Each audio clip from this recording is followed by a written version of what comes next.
first, second place any given month operationally. So we've moved this business an awful long way to be a real strength in AT&T's business, but we did it by simplifying the business, not by making it more complex. The more things you measure as a leader, the harder it's going to be for you to figure out how to drive your team, because your team will end up failing if you give them too many things to do. You want one big goal and break it down into 2 to 3 things that you know are going to drag everything else with them. And so look, as you think about your teams, think about how is it I get them in a harness? What's the harness? What's the big idea? What are we going to run together on? Because if you get them in that, your job becomes a whole lot easier as a leader. Your job really simplifies. We oftentimes think that it's our job to go get, all the kittens in the box. We're going to go chase this guy. We're going to go chase that person and this person, and we're gonna, we keep working with them one-on-one. But if you get them in the right harness together, the team fixes the problem. Now, here's what we know about behavior change, if you're trying to change behaviors. Because I want to tee off a little bit on this whole concept of teams. Before you will change any behavior, your brain always answers 2 questions. Always, always, always. The questions it answers are, can I do it? Which is the domain of skill and belief. And the other question it answers is it worth it? Which is the domain of motivation. Now look, I don't care what it is you're trying to change. You may not think of it in those words exactly, but I promise you your brain will answer those 2 questions. If you ask me, Mike, could you lose 20 pounds?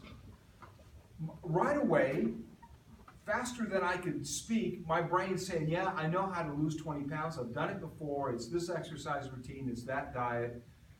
Yes, I can lose 20 pounds. But then my brain's also saying, yeah, but if I lost 20 pounds, I'd have to go get a new wardrobe. That means I got to go to the store and shop. That's just not worth it.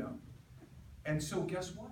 You think I'm going to lose 20 pounds? No, I've taken myself right out of the game because I've answered that question. No, it's really not worth it, right? Now, if you're going to say to me, Mike, could you lose 20 pounds for $1 million? I'm saying, yes, I'll go to the store and get new clothes, right? I just changed my motivation. And so always when you're thinking about modifying the behaviors of folks on your team, you've got to think about how it is they're evaluating the ask. They're evaluating it this way. Now here's the problem. Here's the problem. And companies with a lot of money like AT&T get this wrong too many times. Because we actually answer those 2 questions at 3 different levels. And we only ever really consider 1 or maybe 2. And this is what makes the difference between a championship winning team and just another team in the league, right? As you think about teams. And this is really important. So the first way we answer this question is we answer this at what I'll call the company level, or the behavioral psychologists call this the structural level. But just think of it as the company, right? This is training, right? Education, information bulletins. It's skill development. It's all this stuff, right? Because we're going to work on your skills and we're going to train you to do what we need for you to do.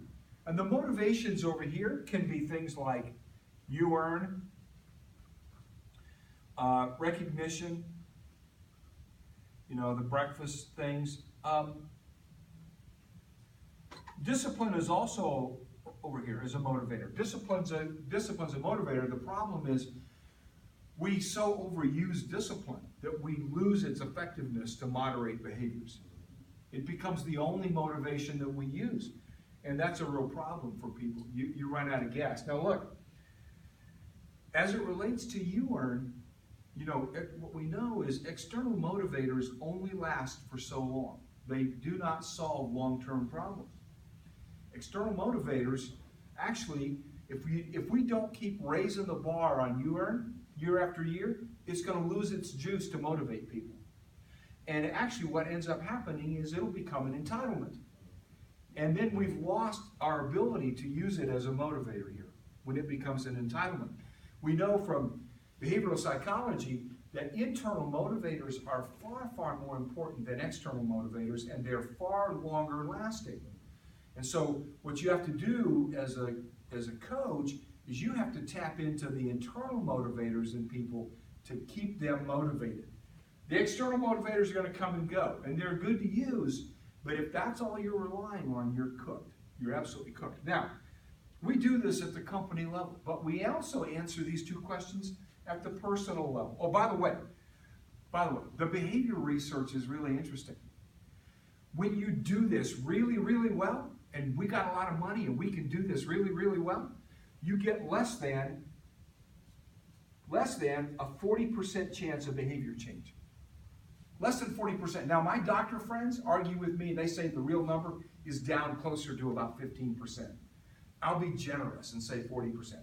But look, you wouldn't take your money to Las Vegas if you knew that your best odds were 40% chance of winning, right? You wouldn't do it. You may take my money to Las Vegas, but you wouldn't take your money to Las Vegas and bet, roll the dice, if you knew that your best odds were 40% chance. Now look, what this means is, if we hire somebody who's inclined to be safe, who's got good, safe, personal safety habits, we can train them and educate them to take their safety to another level. But if we hire somebody that has no personal safety habits, we can train them until the cows come home. We will not change their behaviors.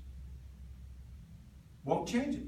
That's why in IEFS world, 2 years ago, I started to change our PremTech assessment guide because I realized that our PremTech assessment did not actually assess certain key behaviors that predicted success in the job. And so that's a whole other thing that I can take you through. I don't have time today, but there's a way to predict success in the job. But look, if we hire somebody that has no good safety habits, if you hire somebody that doesn't give a rip about the quality of their jobs, you can train them until the cows come home. You will not change their behaviors. Okay? All you're going to do is take whatever they do today to the next level, but you're not going to flip them. Now, so we answer these two questions at the personal level. Now look, the person is asking themselves this, do I know how, right? And do I believe? Here we look for tangibility. And I'll give you an example. So look, do I know how? Guess what? If we hire somebody and they come to you and they say, I don't think I know how to handle my ladder correctly, what do? We send them right back down here, right? And then we get them back up here, and now the next thing we're dealing with is their belief system. I don't believe I can be safe, right? Don't get this wrong on the job. We get it wrong on the job, we get it wrong in life. Your behaviors do not determine what you believe. Your beliefs determine your behaviors. If you don't believe you can be safe, odds are pretty good you're going to be in an accident.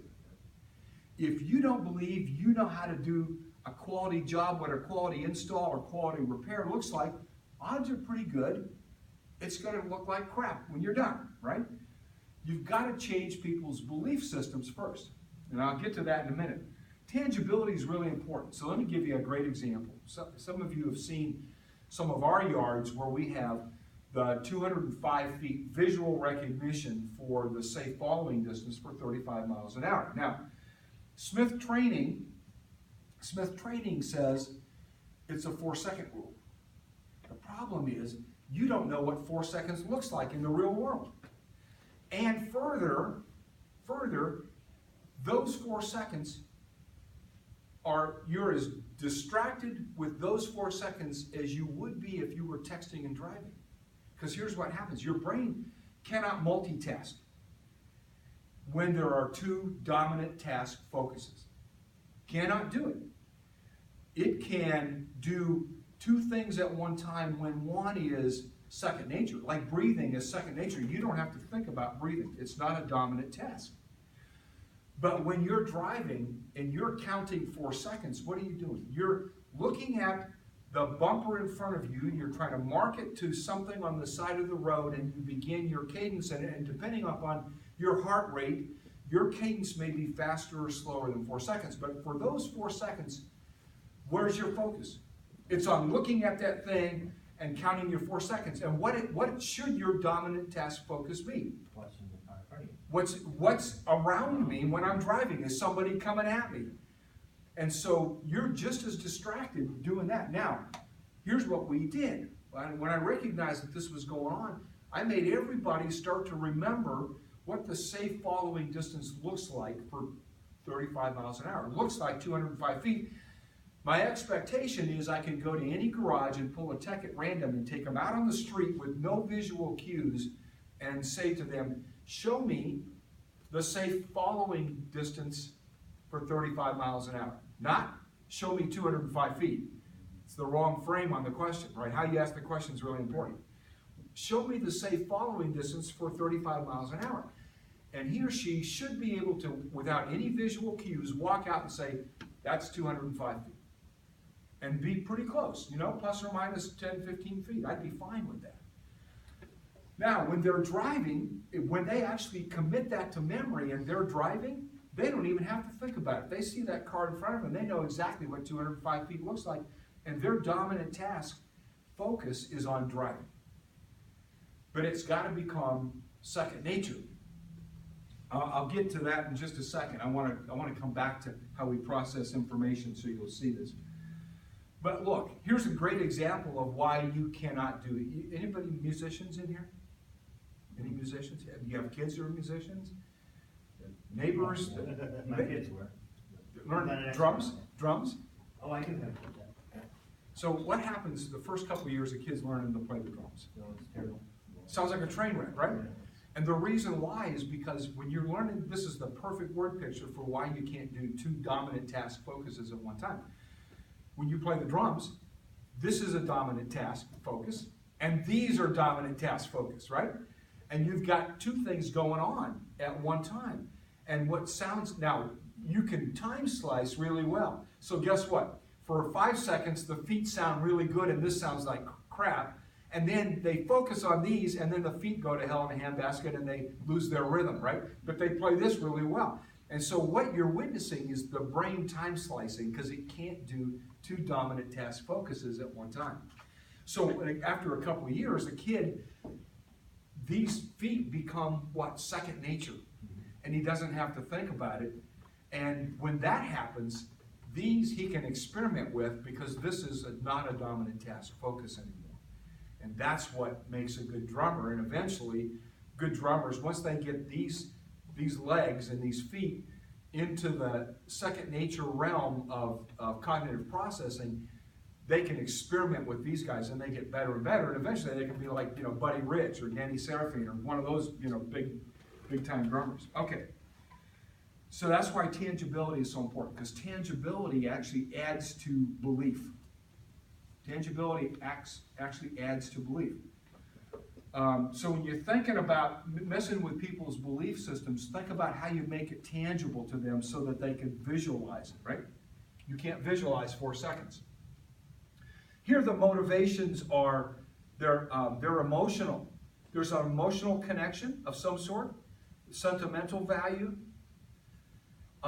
Look, they're transcendent motivators, which makes the undesirable desirable. And why is this important? When we connect to something that's larger than outside of ourselves, we tend to put more of ourselves into it. There's a manager in